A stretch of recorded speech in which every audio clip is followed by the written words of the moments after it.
J'entends cette première lettre de Saint Jean dont nous avons des passages durant ces jours qui nous suivent de Noël. Je ne peux m'empêcher de penser à nos vies, que de fois nous nous posons la question, mais au fond, ma vie, elle sert à qui? Elle est utile à quoi? Quel est le sens et la raison de ma vie? Et je suis surpris de voir qu'il y a beaucoup d'hommes, beaucoup de femmes qui en sont là. Ils se disent et ils disent, ma vie, à qui elle sert? À quoi est-elle utile? Pour qui ma vie a-t-elle de l'importance? Eh bien, il me semble que nous croyants, si nous ne sommes pas emprisonnés dans des carnets de commandes, notre vie, elle est toute tournée vers le Christ. Et comme notre vie est toute tournée vers le Christ, nous rendons par notre vie le Christ présent. Par la manière dont nous gérons nos journées, nous disons à Dieu, ma vie, c'est pour rendre ton Fils présent. Et je pense que c'est une lutte, parce que sinon on ramène à soi. Et quand on ramène sa vie à soi, on risque de se trouver inutile, bon à rien, pété, fêlé, cabossé, tordu, tout ce que vous voudrez. Mais si nous ramenons notre vie au Christ, Dieu dit, voilà un homme, voilà une femme, qui, grâce à lui, Jésus est là. Cette personne, elle organise sa journée pour Jésus, pour le rencontrer, pour être avec lui, pour qu'il soit là.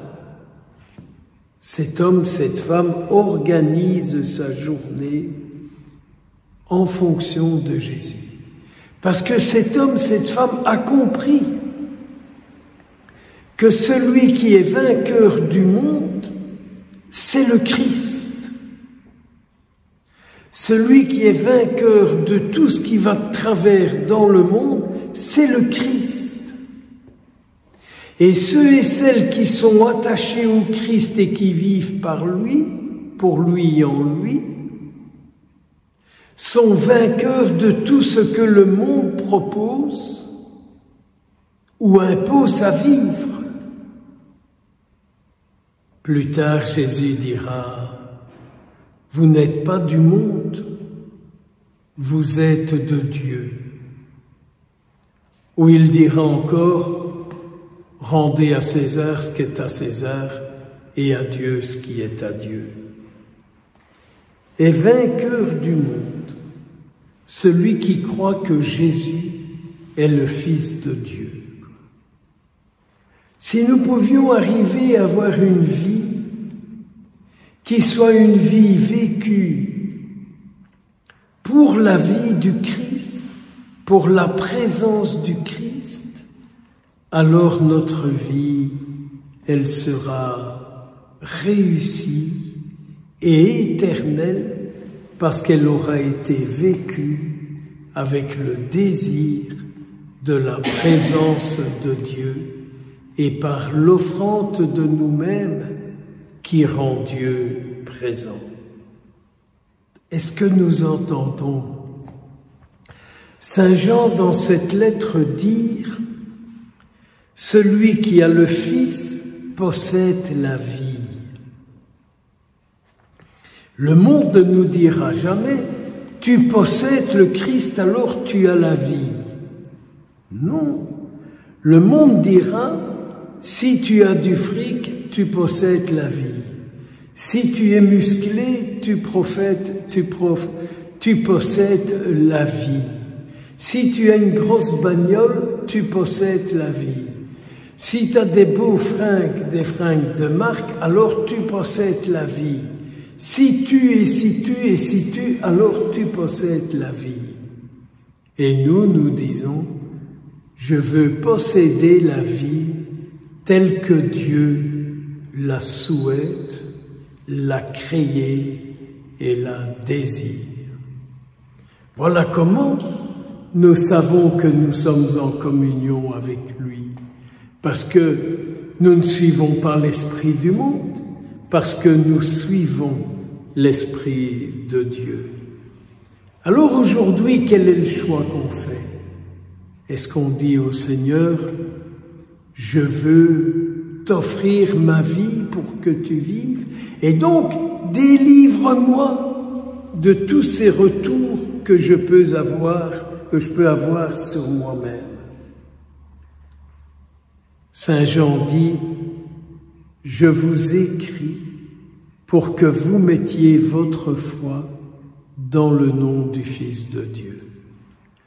Ah, si cette grâce m'était accordée, si cette grâce nous était accordée à tous, nous ne mettrions pas notre foi dans des réussites humaines, mais nous mettrions notre vie dans la réussite divine.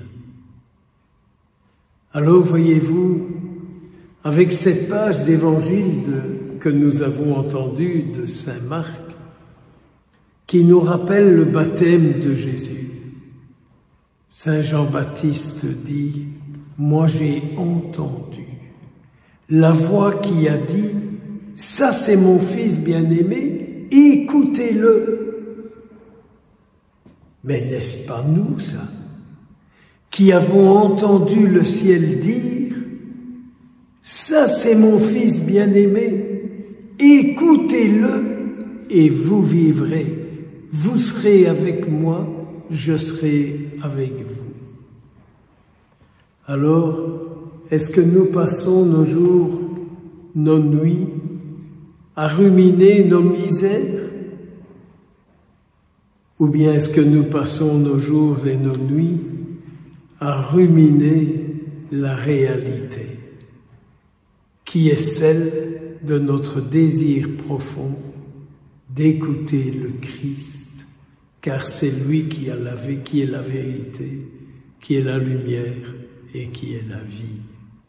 Alors, que le Seigneur nous délivre, qu'il nous débarrasse de toutes ces voix qui parfois nous réveillent, parce qu'elles sont à l'origine d'un mécontentement, parce qu'elles sont à l'origine d'une souffrance, d'une peur, d'une inquiétude, que sais-je encore.